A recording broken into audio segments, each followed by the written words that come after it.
जनवरी 2026 दिन शनिवार हो गया। हिंदी तिथि सप्तमी रहेगी सुबह 8:30 बजे तक। उसके बाद दिन भर अष्टमी तिथि रहेगी और आज की अष्टमी कुछ स्पेशल भी है। आज कालाष्टमी के रूप में मनाई जाएगी और महीने की जन्माष्टमी भी है ये। और आइए बात करते हैं आज के मुख्य समाचार में देश भर की तमाम बड़ी खबरों पर नजर डालते हैं। देखिए दोस्तों, एक तो आज के दिन को दुनिया भर में विश्व हिंदी दिवस के रूप में मनाया जाता है। गर्व से लिखें, बोलें और हिंदी में बात करें। और आजकल तो दुनिया भर में हिंदी को अंतर्राष्ट्रीय लेवल पर भी एक्सेप्ट किया जा रहा। तकनीक में भी AI वगैरह में आप हिंदी में आसानी से बातचीत कर सकते हैं। चलिए आगे बढ़ते हैं खबरों में। देखिए आप पहली बड़ी खबर, दुनिया का सबसे बड़ा पुस्तक मेला आज 10 जनवरी से शुरू होने जा रहा। और पहली बार पता है अच्छी बात किया, इसमें आपको एंट्री बिल्कुल पूरी तरह से फ्री मिलेगी। जी हाँ, ये वर्ल्ड्स बिगेस्ट बुक फेयर का आयोजन आज से ही नई दिल्ली में 10 जनवरी से शुरू होने जा रहा। यहाँ आपको दुनिया भर की ढेर सारी बुक्स पढ़ने खरीदने का मौका मिलेगा। और प्रधानमंत्री नरेंद्र मोदी भी आज 10 जनवरी से 12 जनवरी तक गुजरात राज्य का दौरा करेंगे। आज शाम को गुजरात के सोमनाथ पहुंचेंगे। इसके बाद शाम को सोमनाथ मंदिर में ड्रोन शो भी देखेंगे। गुजरात की सोमनाथ यात्रा के दौरान सोमनाथ स्वाभिमान पर्व में भी भाग लेंगे पीएम मोदी। फिर कल 11 जनवरी को राजकोट जाएंगे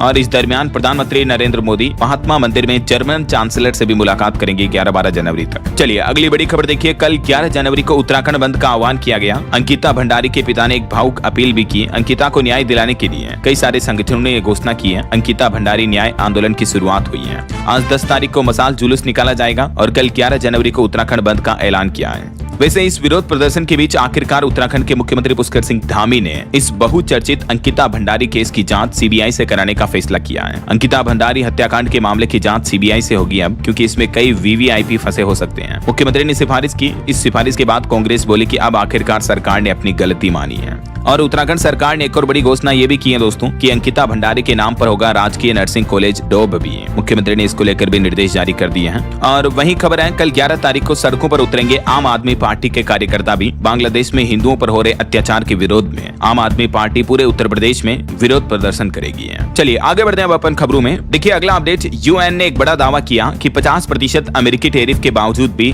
भारत इस साल 2026 में भी सबसे तेज बढ़ने वाली इकोनॉमी बना रहेगा। मैंने आपको कल ही UN की ग्रोथ रिपोर्ट के बारे में तो बताया था डेटा। इस बीच एक अच्छी खबर आ रही है। देखिए अब ट्रंप के टैरिफ की टेंशन नहीं, भारत के टेक्सटाइल सेक्टर में भी क्रांतिकारी बदलाव होने जा रहा। देश के 15 राज्यों ने एक साथ एक समझौते पर हस्ताक्षर किए हैं। टेक्सटाइल सेक्टर में बदलाव लाने के लिए ये हस्ताक्षर किए गए हैं और इस पहल का मुख्य उद्देश्य है भारत को साल 2030 तक एक वैश्विक टेक्सटाइल हब बनाना और कारोबार व निर्यात को दुगना करना है। तो अमेरिका के द्वारा लगाए गए भारी भरकम टैरिफ का मुंहतोड़ जवाब देने के लिए टेक्सटाइल इंडस्ट्री के कारोबारियों ने भी ये एक साथ MOU साइन किया है देश भर में। तो इस बड़े समझौते से क्या क्या फायदा होगा, जिसकी जानकारी भी आप देख सकते हैं। देश का टेक्सटाइल कपड़ा इंडस्ट्री का एक्सपोर्ट बढ़ेगा, है ना। और इसको लेकर टेक्सटाइल मंत्रालय का भी क्या कहना है, ये जानकारी चेक कर सकते हैं। चलिए अगली बड़ी खबर आ रही है। भारत का विदेशी मुद्रा भंडार 9.81 अरब डॉलर घटकर 686.80 अरब डॉलर पर पहुंच चुका है। रिजर्व बैंक की तरफ से ये लेटेस्ट आंकड़े जारी किए गए हैं। और वही खबर है दोस्तों, अमेरिका अब नहीं करेगा वेनेजुएला पर कोई भी हमला, क्योंकि अब खुद अमेरिकी राष्ट्रपति डोनाल्ड ट्रंप ने वहां 10,000 करोड़ डॉलर का निवेश करने का ऐलान कर दिया। 14 तेल कंपनियों के साथ बैठक की और उसके बाद ट्रंप ने ये बड़ी घोषणा की है। चलिए अगला अपडेट देखिए, भारत में GPU बनाने को लेकर भी केंद्रीय मंत्री अश्विनी वैष्णव ने एनवीडिया के साथ चर्चा की और भारत में GPU की चिप बनाई जाएगी अब।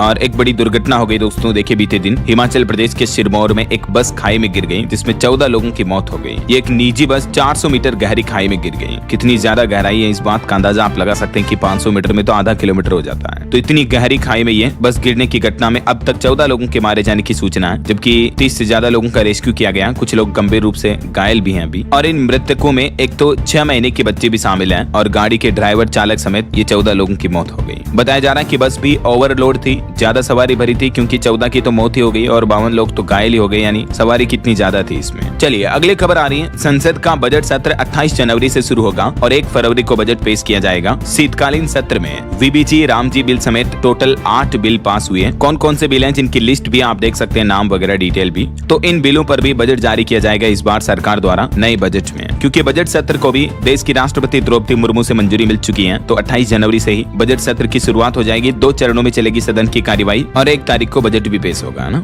चलिए अगली खबर देखिए दोस्तों, बेल्जियम व ऑस्ट्रिया में भी होगा श्री कृष्ण जन्मभूमि मुक्ति आंदोलन। पश्चिम बंगाल से वृंदावन पहुंची हिंदू गर्जन यात्रा। इन 2 देशों के संतों ने भी अपने देशों में श्री कृष्ण जन्मभूमि मुक्ति आंदोलन शुरू करने का संकल्प लिया है। और बड़ी खबर आ रही है, VBG रामजी बिल को लेकर जिलों में जागरूकता अभियान शुरू किया जाएगा। 11 से 13 जनवरी तक, यानी आज कल परसों, इन 3 दिनों के दौरान प्रभारी मंत्रियों का दौरा होगा अलग अलग जिलों में। और राजस्थान की राज्य सरकार ने जी रामजी बिल के प्रावधानों को लेकर लोगों में जागरूकता बढ़ाने बचाने के लिए ये मंत्रियों को जिम्मेदारी सौंपी है। और वहीं खबर देखिए, बिहार पुलिस को मिलेगी नई ताकत, पटना और मुजफ्फरपुर में बनेंगे हाईटेक भवन, सम्राट चौधरी ने दी मंजूरी। और पॉल्यूशन यानी प्रदूषण के मुद्दे पर देखिए बड़ी खबर, दिल्ली विधानसभा में इस मुद्दे पर आम आदमी पार्टी ने हंगामा किया, सदन से निकलवाए गए 3 विधायक और इस विरोध के बाद पूरे दिन की कार्यवाही को निलंबित किया गया। वहीं प्रदूषण पर एक चौंकाने वाली रिपोर्ट सामने आ रही दोस्तों, देखिए आप, पिछले वर्ष देश के 10 सबसे प्रदूषित शहरों में से 8 शहर एनसीआर इलाके के रहे हैं। सिर्फ सर्दी ही नहीं बल्कि पूरे साल इन इलाकों में दम घोटू हवा रहती है, सांस लेना भी मुश्किल हो रहा है। इस वक्त हमारे देश में दिल्ली और एनसीआर के शहर गंभीर वायु प्रदूषण का सामना कर रहे हैं। वैसे रिपोर्ट में तो ये भी बताया गया है कि देश के 44% शहरों की हवा खराब है, जिसमें दिल्ली, गाजियाबाद सबसे ज्यादा प्रदूषित है और मेघालय का बर्नीहाट शहर भी इसमें शामिल है। अभी हमारे देश में सिर्फ 4% शहर ही ऐसे हैं दोस्तों जो क्लीन एयर प्रोग्राम के दायरे में आते हैं। Centre for research on energy and clean air CREA की तरफ से सैटेलाइट डेटा की मदद से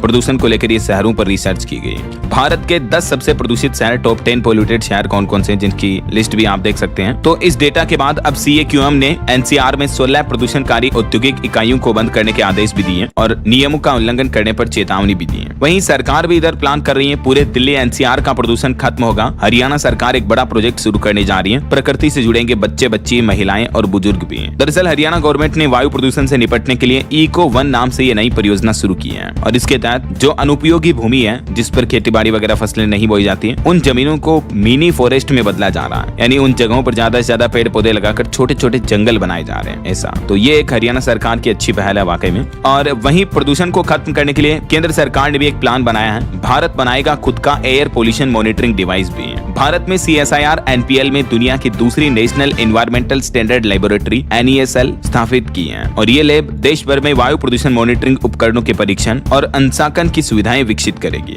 तो कहने का मतलब ऑल ओवर हमारे देश में पोल्यूशन को चेक करने, टेस्ट करने समेत खत्म करने के सारे जो उपकरण होंगे वो भी देश में ही मेड इन इंडिया तैयार किए जाएंगे। केंद्रीय विज्ञान प्रौद्योगिकी मंत्री जितेंद्र सिंह ने इनका उद्घाटन भी किया। चलिए अगली बड़ी खबर आ रही है, डीप फेक विवाद के बाद X यानी ट्विटर ने एक बड़ा फैसला लिया। इलोन मस्क की कंपनी ने अब केवल पेड यूजर्स ही बना सकेंगे ग्रोक AI से फोटो, इमेज वगैरह। हाल ही में महिलाओं और बच्चों की आपत्तिजनक तस्वीरें बनाने को लेकर जो आलोचना और विवाद पैदा हुआ, उसके बाद इलोन मस्क की तरफ से ये फैसला लिया गया है। चलिए अगली खबर देखिए, देश के रक्षा मंत्री राजनाथ सिंह व उत्तर प्रदेश के मुख्यमंत्री योगी आदित्यनाथ ने यूपी लखनऊ में EV प्लांट का उद्घाटन किया और इस दरमियान रक्षा मंत्री बोले कि यूपी से होकर जाएगा विकसित भारत का रास्ता। यहाँ अशोक लेलैंड के EV प्लांट का उद्घाटन किया जो कि तकरीबन 70 एकड़ भूमि पर स्थापित है, जो प्रति वर्ष 2500 इलेक्ट्रिक वाहनों का निर्माण करेगा। और सोना चांदी के भाव पर बड़ी खबर आ रही दोस्तों, चांदी एक ही दिन में 6,982 रुपए महंगी हुई और अभी वापस चांदी का भाव 2,43,000 रुपए प्रति किलो पर पहुंच चुका है, जबकि सोने के दाम में भी 1350 रुपए की तेजी देखी गई और अभी सोने का प्राइस 1,37,000 रुपए प्रति 10 ग्राम पर चल रहा है। बाकी और भी अलग अलग कैरेट के हिसाब से गोल्ड का प्राइस आप देख ही सकते हैं स्क्रीन पर। चलिए अगली बड़ी खबर देखिए, उत्तराखंड में एक बड़ी साइबर ठगी की वारदात सामने आई। एक महिला को 57 दिनों तक डिजिटल अरेस्ट करके ठगों ने 1,20,00,000 रुपए ठग लिए।